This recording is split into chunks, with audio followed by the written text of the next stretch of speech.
নমস্কার। আজকে আলোচনা করব এই মাসের মিডিল অবস্থা থেকে পরের মাসের মিডিল পর্যন্ত, প্রথম দিকটা পর্যন্ত, মিডিল না ঠিক প্রথম দিকটা পর্যন্ত, যেটা আমি প্রত্যেক মাসেই আপনাদের কাছে প্রেজেন্টেশনটা করি। এটা চলছে জুন মাস, অর্থাৎ জুন মাসের 10 তারিখ থেকে জুলাই মাসের 10 তারিখ পর্যন্ত। জুন মাসের মাসিক রাশি বলতে আপনাদের কাছে অবশ্যই প্রেজেন্ট করেছি, কেন মানে মেজর গ্রহ তো ট্রানজিট করেছে, কিন্তু সারাটা মাসের মধ্যেই কিছু না কিছু গ্রহ তার নয় রাশি ট্রানজিট হচ্ছে, না তার নক্ষত্র ট্রানজিট হচ্ছে। কেন আপনি হাত দেখেই বলুন, ফেস রিড করেই বলুন, আর আপনি হরোস্কোপ দেখেই বলুন, আপনাকে সেই গ্রহ রাশির উপর বেস করেই এগোতে হবে। না সূর্য চন্দ্র বা দিন রাত্রি যাই হচ্ছে পুরোটাই গ্রহ রাশির বেস, মানুন আর নাই মানুন, সারা বিশ্বতে এটাই হলো মেন ফ্যাক্টর। তাহলে এই মুহূর্তে আমরা আলোচনা করব জুন মাসের 10 তারিখ থেকে জুলাই মাসের 10 তারিখ পর্যন্ত। জুন মাসের 10 তারিখ থেকে তার মধ্যে গ্রহ রাশির সিচুয়েশন 21 তারিখে যেমনি মঙ্গল তার নিজ রাশি মেষ রাশি ছেড়ে বৃষ রাশিতে প্রবেশ করবে। বুধ 22 তারিখে মিথুন রাশি ছেড়ে কর্কট রাশিতে প্রবেশ করবে। সেখানে অলরেডি বৃহস্পতি, দেবগুরু বৃহস্পতি উচ্চ হয়ে বসে আছে। এরপর শুক্র কিন্তু অলরেডি 8 তারিখে কিন্তু তার গমন করেছে আপনার কর্কট রাশি মিথুন ছেড়ে। এবং সূর্যদেব প্রতি মাসের মতোই এই মাসেও কিন্তু 15 জুন বৃষ রাশি ছেড়ে মিথুন রাশিতে প্রবেশ করবে। সুতরাং এই যে 10 তারিখ থেকে 10 তারিখ এতগুলো গ্রহ তার সিচুয়েশন চেঞ্জ হলো, এবং কর্কট রাশিতে 3 গ্রহের মেলবন্ধন তৈরি হলো, এবং কেতু বসে আছে সিংহ রাশিতে, মানে কুম্ভ রাশিতে বসে আছে রাহু, শনি বসে আছে মীন রাশিতে। এই সিচুয়েশনটা সারাটা মাস বলবো না, 10 to 10 অর্থাৎ 10ই জুন টু 10ই জুলাই আপনাদের কেমন যাবে। তার সাথে বলে রাখি, অবশ্যই আপনারা আমার এই প্রোগ্রামটা ফলো রাখুন। আপনাদের নতুনত্ব দিয়েছি, যা আপনাদের সকলের রিকোয়েস্ট, যে নক্ষত্রের ক্যারেক্টারিস্টিক, অর্থাৎ নক্ষত্রের চারিত্রিক ধরন বা তার কি কি গুণাগুণ। রাশি লগ্ন তো আমরা আলোচনা করেছি বা করব, কিন্তু নক্ষত্রের এই যে বিচার 27টা নক্ষত্রের, আপনার নিজেদের নক্ষত্র নিজের জেনে সেখানে আপনি কিন্তু অবশ্যই জেনে নিলে আপনার কার কোন রাশির সাথে মিলবে, কি আপনার ক্যারেক্টার, কি নেচার, কাদের সাথে কি ধরনের প্রফেশন বা কি কেরিয়ার, কাদের সাথে রিলেশন, কি ব্যবসা করবেন, এটা কিন্তু আমার দেয়া রয়েছে আমার এই দিগদর্শন চ্যানেলে।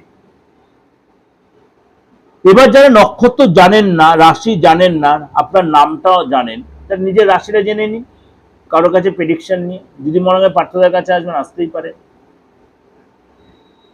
ফেসটা দেখিয়ে, হাতটা দেখিয়ে। লাস্ট হচ্ছে বাস্তুটা বারবার কেন আপনাদের বারবার বলি যে রেক্টিফিকেশনটা প্রয়োজন বাস্তু। তাহলে কি ডিমোলাইজড করে ভেঙে না, আপনার ঈশান কোণে টয়লেট আর সাউথ ওয়েস্টে আপনার গেট রয়েছে, বা সাউথ ইস্টে আপনার কোনো জলের ব্যবস্থা রয়েছে, তাহলে কি করবেন? আপনার উপায় নেই তো, আপনার বাড়িটা বা ফ্ল্যাটটা ছাড়তে পারছেন না ইমিডিয়েট, বা আপনি যাকে বিক্রি সেও তো এসে দেখবে, সেও তো নাও নিতে পারে, আপনি মঞ্চ রেক্টিফাই করে নিন না।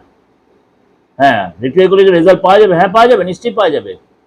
এখন অ্যাস্ট্রোলজি অনেক উন্নত হয়ে গেছে, অ্যাস্ট্রোলজিটা অনেক উন্নত হয়ে গেছে, যেমনি মানে আপনার চিকিৎসা শাস্ত্র অনেক উন্নত হয়েছে, অ্যাস্ট্রোলজিটা অনেক উন্নত হয়েছে।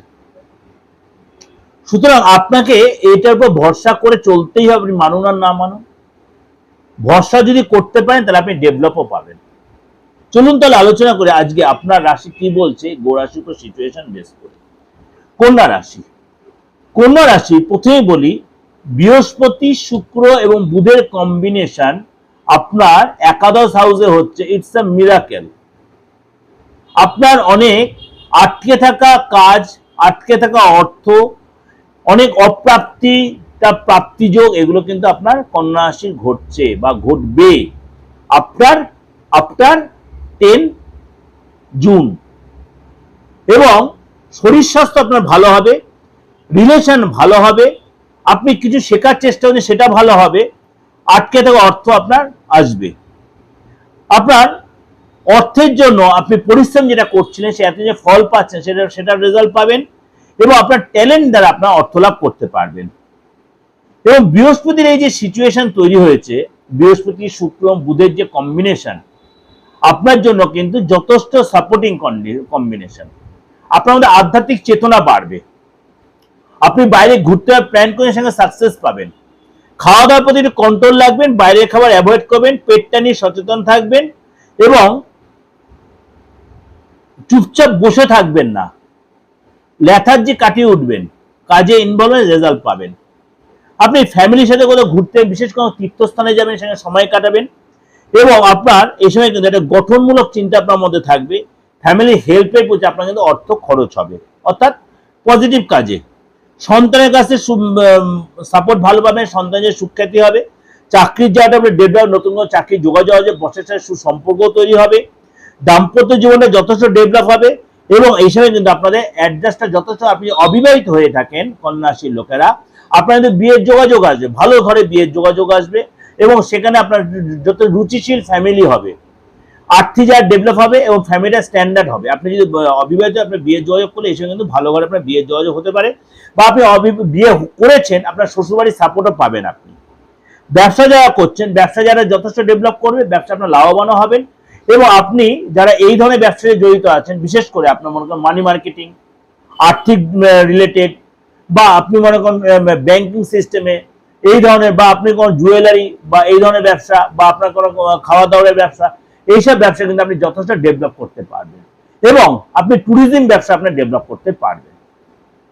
এটা যে আপনাদের ওভার একটা প্রেজেন্টেশন দিলে অবশ্যই আপনাদের ভালো লাগবে, অবশ্যই আপনাদের উপকারে লাগবে, অবশ্যই কাজে লাগবে। কেন মঙ্গলের এই যে সিচুয়েশনটা চেঞ্জ হয়েছে সেটাও আপনার জন্য খুব কার্যকরী। কিন্তু মঙ্গল তা একটু নেগেটিভ ঘরে এসছে, অর্থাৎ বৃষ রাশিতে। আপনি কিছু কিছু একটু সতর্ক থাকতে, বিশেষ করে জমি জায়গা সংক্রান্ত ব্যাপারটা একটু সতর্ক থাকতে কন্যা রাশির ক্ষেত্রে। দেখে শুনে যদি কেনাকাটি করতে দেখে শুনে করবেন, বিশেষ করে সম্পত্তি কেনাকাটির ব্যাপারে একটু সার্চিং করে নেন, তাহলে ভালো হয়। বা পৈতৃক সম্পত্তি নিয়ে যদি কোনো প্রবলেম থাকে সেটা আপনার মিটে যাওয়ার প্রবল সম্ভাবনা, কিন্তু আপনাকে একটু বুঝে শুনে স্টেপ নিতে হবে। ভালো থাকবেন। যোগাযোগ করতে হলে যে কোনো তন্ত্রীতে, যে কোনো কর্মের জন্য পার্থনাইজের আপনাদের সহযোগিতার জন্য রেডি, অনলাইনে অফলাইনে, প্রেডিকশনের জন্য, প্রতিকারের জন্য, সব রকমের জন্য। আপনাকে চেম্বারে কষ্ট করে গণের মধ্যে না এসে আপনি কিন্তু, বা এসে বসে থাকার চেয়ে আপনি কিন্তু অনলাইনেও ঘরে বসে আপনি প্রেডিকশন নিয়ে প্রতিকারটা করে নিতে পারেন। ভালো থাকবেন, নমস্কার।